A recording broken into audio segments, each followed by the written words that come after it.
Hey guys, it's Comic Wiz here bringing another comic review, and today we'll be doing Justice League of America issue 23.2, and this one is issue 1 of Killer Frost. So it's a Killer Frost centric issue, and if you've seen my General Zod review for Action Comics Superman, this is pretty much follows a similar format. It's pretty much an origin story for Killer Frost.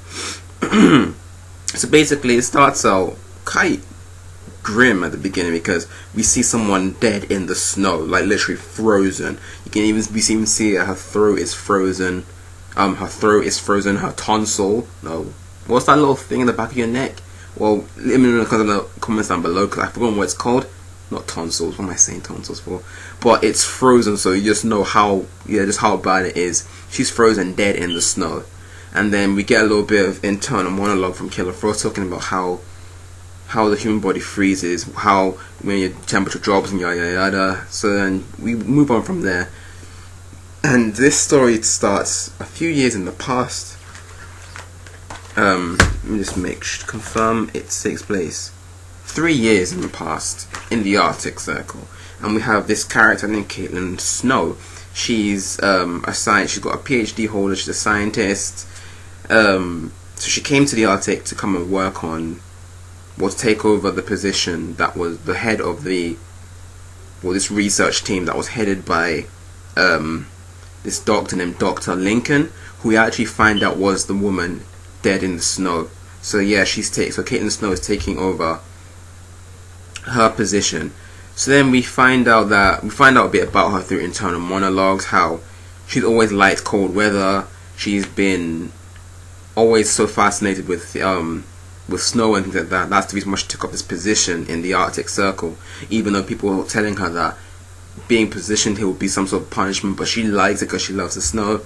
So then while she's there, she starts looking over Professor Lincoln. Professor Lincoln, the former head of the research department in the Arctic Circle, who just died. Yeah, she takes over from her work, and Caitlin starts looking over her notes, looking at all the theories that she came up with, and also she takes control of the what's this thing called?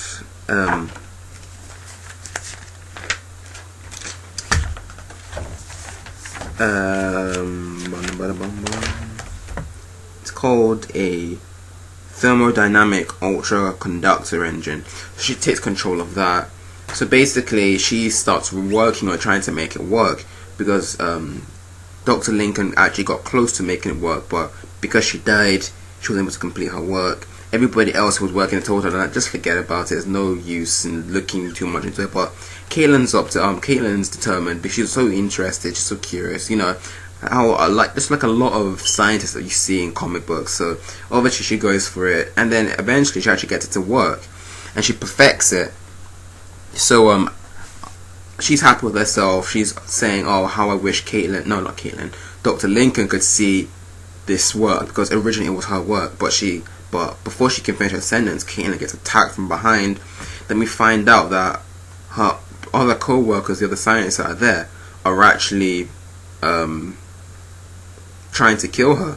That apparently they're working for the Hive.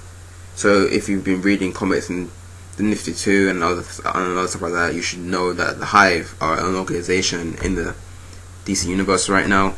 Also, because the Hive are paying them to make sure this what's this thing called again? Bloody hell. Thermodynamic ultra conductor engine. So the Hive want to make sure this ultra conductor engine never sees the light of day. They don't want it to be publicized, so they have hired these scientists to sabotage it. And that's the reason why Dr. Lincoln died at the beginning, because everybody else made out to be some sort of, she went out into the snow and she died from it, but in fact she was actually killed. The other scientists were the ones that killed her and dumped her in the snow. So we find out that the Hive are now ordering them to kill Caitlin, and so they lock her in the chamber with the engine, and they activate it, trying to make it seem as if the engine exploded and it killed Caitlin. So Caitlin tries her best to try and get out of the situation by ripping out some of the power cables, but instead that doesn't work. but when she rips out a cable, which is actually the coolant for the machine, there's an explosion that occurs, and because of the coolant mixed with the engine's power that is generating, it turns her into Killer Frost. And because because of her power, she's kind of disorientated. She doesn't know what's exactly going on, so she's really acting on impulse, and she pretty much kills all the other scientists. And we find out just a bit about her, just how she feels with her powers, how she needs constant heat to survive, how she always feels hungry if she doesn't have a heat source to live on. So she has to touch people, absorb their heat, and she feels better again. So also she describes it a bit like this power is like a hunger that she has and an emptiness at the same time. That if she doesn't absorb somebody's heat, she feels empty inside, which is it's a bit of a common cliche that we have with super villains with their powers, and how they were one way before, but now they have their powers. You know, kind of like the person who wasn't bad before, but when this happened and they became bad, they because of their current predicament, it's what turned them evil. It's not exactly like she's an evil person, because we've seen this issue. She's actually a quite likable character, which is interesting. So the fact that this hunger and this emptiness inside of her, now that she has her powers, is actually what's driving her to do all these bad things. So then a few years go by, and she gets into a battle with Firestorm on multiple occasions. So then we see her fighting Firestorm, and then one incident occurred where Firestorm actually engulfed her in fire. But when he did this, the heat that was produced from the fire actually cured her temporarily, so she was human again. But then all of a sudden, because the heat didn't last, so when it went away, she turned back into Killer Frost again. So Caitlin makes a goal of hers to actually try and capture Firestorm and try and steal his heat, because she knows that with his heat supply she can actually become normal again. But because of the whole Forever Evil incident with the Crime Syndicate actually killing the Justice League, and Firestorm was with them, Firestorm seemingly gone, has ended her chances of being cured. And so when the whole announcement is made, when all the villains are gathered with the Crime Syndicate, and the Crime Syndicate is announcing that they own the world now, she storms off and she's angry, she's upset, and says that she feels cold inside and she doesn't want to die from the cold, which is a complete reversal from what she was saying at the beginning of the issue, where she was saying she loves the cold, she loves snow and everything, which I thought was great. So that's it for this issue, and overall I'm going to give it a 7.5. This was a really good and entertaining issue.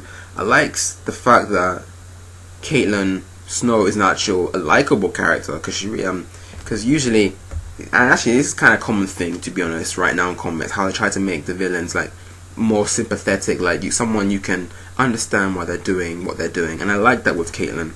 I like the way her story was told, and you actually feel bad for her the way everything's turned out, because she's not doing these things because she wants to, because she has to.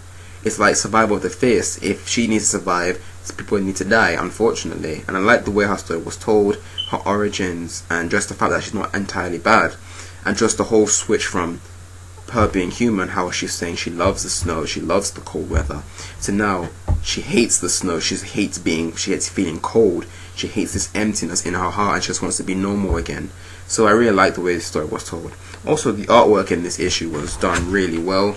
The artist was who was the artist? Darlis Santa Cruz. The art was really well done for this issue. It really fit the tone and the mood for this issue, and I really enjoyed it. Also, I did comment at the beginning, but I realized that these hologram covers that they have for these issues, it's really cool, to be honest. Didn't mention this before, but I like it. So overall, I give it 7.5. Like I said, thanks for watching, guys. Hope you enjoyed this review of Killer Frost issue 1, Justice League of America. Tell me in the comments down below what you thought of this issue. Did you love it? Did you hate it? What do you think of it overall? And do you like the villains mob that's going on right now? Tell me your thoughts down below. Like I said, also don't forget to like my video and subscribe to my channel. It's been Comic Quiz, and I'll see you guys next time. Bye, guys.